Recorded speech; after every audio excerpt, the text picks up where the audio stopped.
Mr. Bhattacharya, you talked about that obviously from 60 to 9 it has come down heavily. And then barring probably one seat in Kerala, which CPM won, everywhere else, including in your case, you were in alliance with India bloc parties, Congress and other parties and all.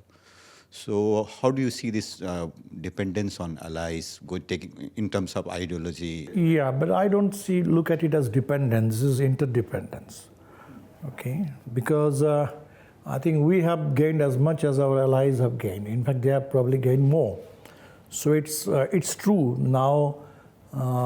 Elections have become so polarized that to win a Lok Sabha election, you need something like 6 lakh votes, 5 lakh votes. So for a party, an independent left party, to secure 5 lakh votes on its own may be very, very difficult. Maybe it's possible only in Kerala or partly, at times in some other states. So coalition building is a need of the hour. So for every party. And that's why I think I want to look at it as some kind of a permanent dependence. So this is an unprecedented situation. India has never dealt with this kind of a situation before. So for every party, whether it is left, socialist party, even the Congress, every party has to, find some kind of an extraordinary answer to this extraordinary situation. The alliance that you have, is it also easier because the other partners in the alliance are either center or left of center? I think more than that ideological proximity, what matters is probably the social, compatibility. So, for example, if you look at Bihar, where we have our maximum strength, Bihar and Jharkhand, so our party grew through anti-feudal struggle. And those were the decades of Congress domination. So main feudal force basically in politics was the Congress.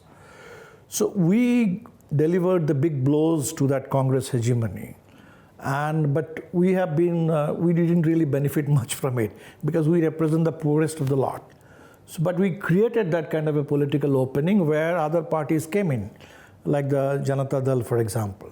So if you look at our history, so early in the 70s, we were doing the same thing which people think attributed to Lalu Yadav, that he gave the poor a voice, he gave this and gave that to this, in Bihar. But basically the same oppressed poor, they have been fighting for their dignity, for their human rights way back in the 70s under the banner of our party. So actually what happened is a lot of these, let's say, middle peasantry belonging to the intermediate castes, OBCs and the EBCs.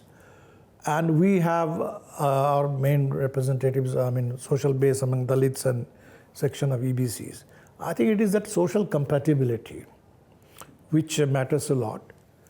Compatibility as well as, I will say these days, complementarity. Because, for example, a party like Rashtriya Janata Dal, its base has over the years shrunk. And it is now primarily, people say it's two communities or two castes. So I think we bring something to the table where everybody else benefits from it. And yes, in ideological terms, as long as you are defending the constitution. For example, the Shiv Sena is also part of this India coalition, even though we do not have to directly deal with it because we don't really have much presence in Maharashtra. But we have to justify the coalition. So that, I think, ideologically speaking, Shiv Sena is probably another pro-Hindutva party. But as long as it is now committed to the constitution and the defense of democracy, I think that is the core ideological point of unity where all these parties can work together.